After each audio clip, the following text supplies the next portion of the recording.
Hello, I haven't used my ring light for so long that I don't even know if the brightness is good enough, if it's not good enough, if I'm too pale or whatever, so hopefully it's okay.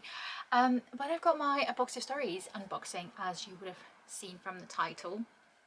And I did mention, I think, before that I switched genres to mystery genre. So yeah, let's find out. I don't know what's in the box because I haven't actually opened it. The website obviously will be down below, of course, as usual. I'm not paid or anything. I pay myself, obviously. So there we go, let's start. Firstly, I see the little card, the usual. I'm hoping it's focusing. It's not, is it? Now it's focusing. So it's Christmassy, I suppose, because it's coming up to Christmas.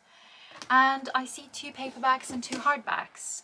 From what I can see, I've never seen those books before, so let's see what they're about. First one, we've got the one that I'm immediately intrigued by. It's called The Final Child by Fran Doriket.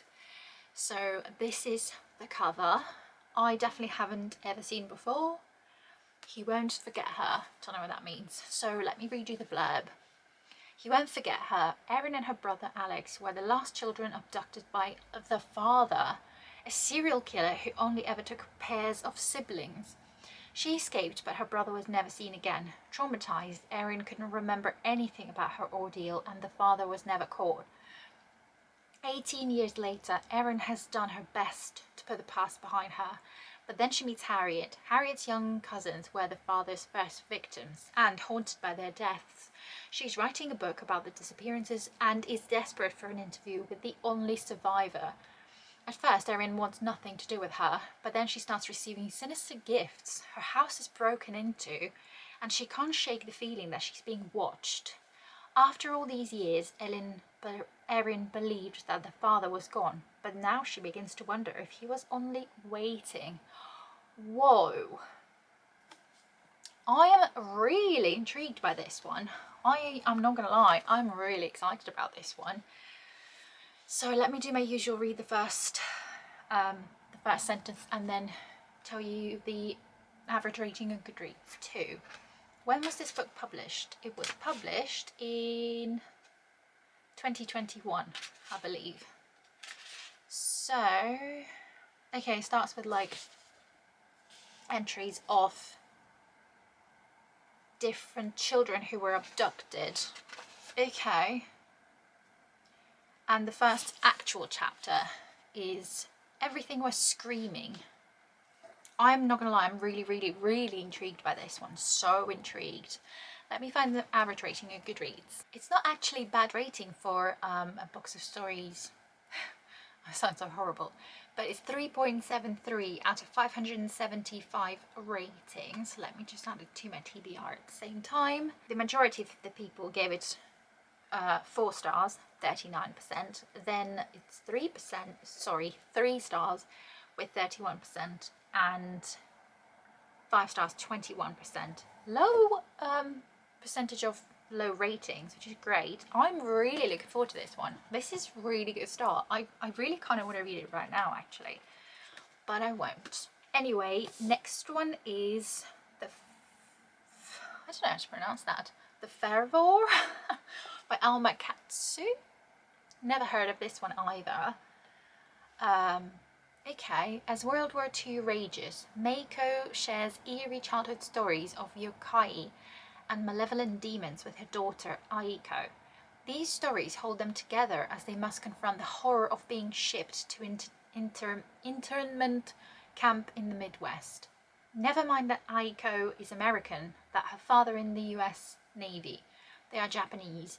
As Meiko and Aiko learn to live in captivity, a contagion begins to spread in the camp. What starts as a cold quickly becomes fits of violence and aggression, even death. And soon a government medical team arrive, more sinister than the illness itself. Meanwhile, strange things are happening outside the camp.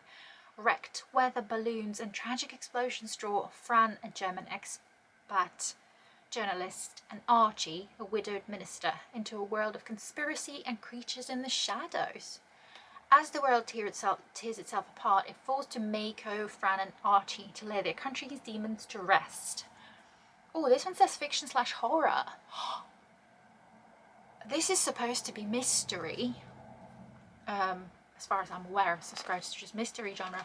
But oh my god, that actually sounds really good as well. Oh my god, I'm actually excited. I think for the first time, potentially ever, I'm this excited about at least the first 2 books that I've just seen from A Box of Stories.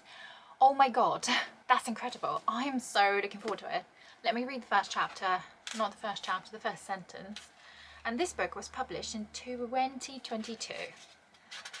So, okay. It starts with a journal, May 1927. The island is windy and perpetually damp. That is the first sentence. I think that's the only letter, so it's not like mixed media or anything like that. Let me just check out the average rating. Average rating is 3.62 out of 4,500. My cat just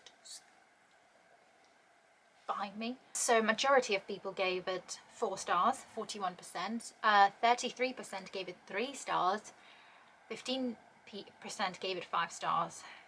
So it's an okay rating, I think. I'm actually really intrigued by this one. It sounds really quite good. So again, these 2 books so far, I'm really excited for them. Okay, next one is One Puzzling Afternoon by Emily Critchley. I have never seen this book before, and my cat is biting the box. Anyway, I've never seen this one before, but from judging by the cover, I feel like it's one of those sort of mysteries, not even crimey mystery. But anyway, let's see what it's about. It's like navy blue on the inside. Okay, I saw Lucy Theddle today. She disappeared in 1951. It is 1951, and at number 6 Sycamore Street, 15-year-old Eddie Green is lonely. Living alone with her eccentric mother, who conducts seances for the local Ludthorpe community, she is desperate for something to shake her from her dull, isolated life. When the popular pretty Lucy Theddle befriends Eddie, she thinks all her troubles are over. But Lucy has a secret, one Eddie is not certain she should keep. Then Lucy goes missing. 2018. Eddie's 82 and still living in Ludthorpe. When one day she glimpses Lucy Theddle, still looking the same as she did at 15, her family write it off as one of her many mix-ups. There's a lot Eddie gets confused about these days, a lot she finds difficult to remember. But what she does know is this: she must find out what happened to Lucy all those years ago. I'm less intrigued by this one, but still intrigued. I'm mostly intrigued, is it like a little bit supernatural element, a little bit of sci-fi element, or not? So I don't know. But let's find out. Let's read the first sentence. And this book was published in 2023. So, stand on the empty platform under the heat of the mid-morning sun. Sorry, I stand. Doesn't tell us much, but let me see the reviews.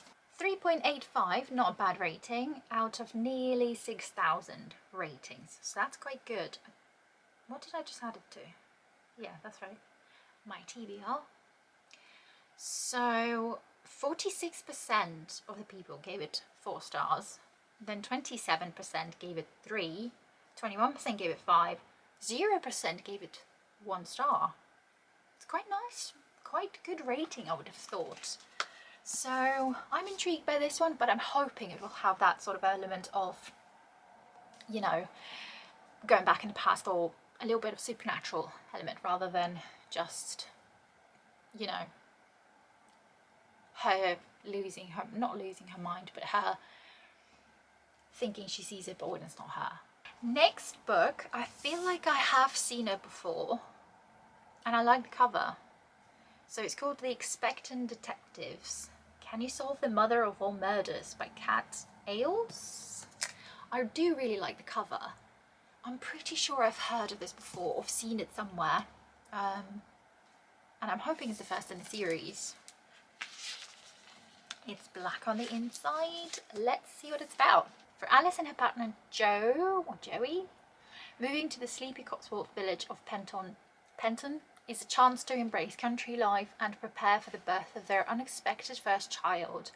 He can take up woodwork, maybe she'll learn to make jam, but the rural idyll they'd hoped for doesn't quite pan out when a dead body is discovered at their local antenna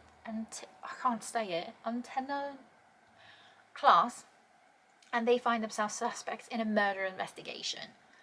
With a cloud of suspicion hanging over the heads of the whole group, Alice sets out to solve the mystery and clean her name with the help of her troublesome dog, Helen.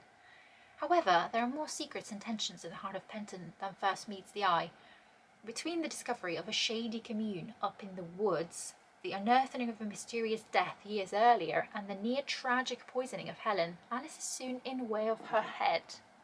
Can she and her friends, with the hindrance of Helen, uncover the truth before tragedy strikes again, or her waters break? Whoa, okay. I'm intrigued. I don't know if it's considered to be like a cozy mystery, more than like proper crime. Yeah, it says cozy crime. Okay, such a thing exists. Cozy crime, cozy mystery.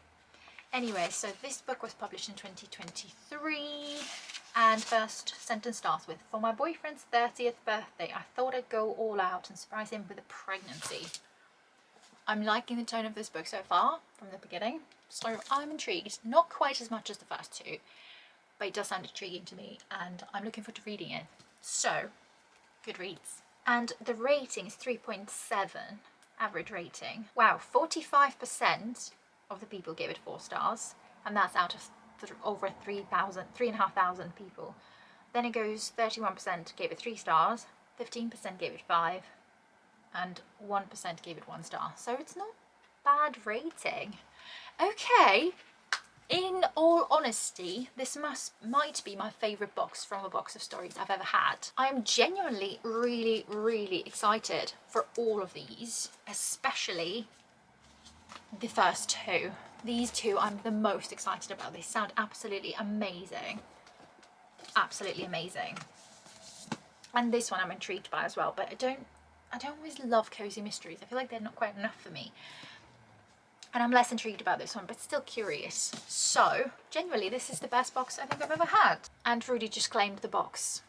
Rudy? You okay? Rudy? Oh.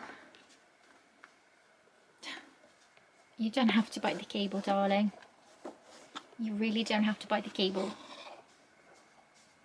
Oh. Cats and boxes, eh? Rudy, don't bite the cable. Okay. Getting cozy, are you? Well, you can do that.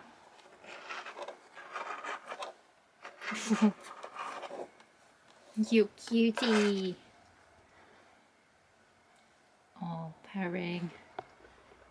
Rudy. Rudy boy.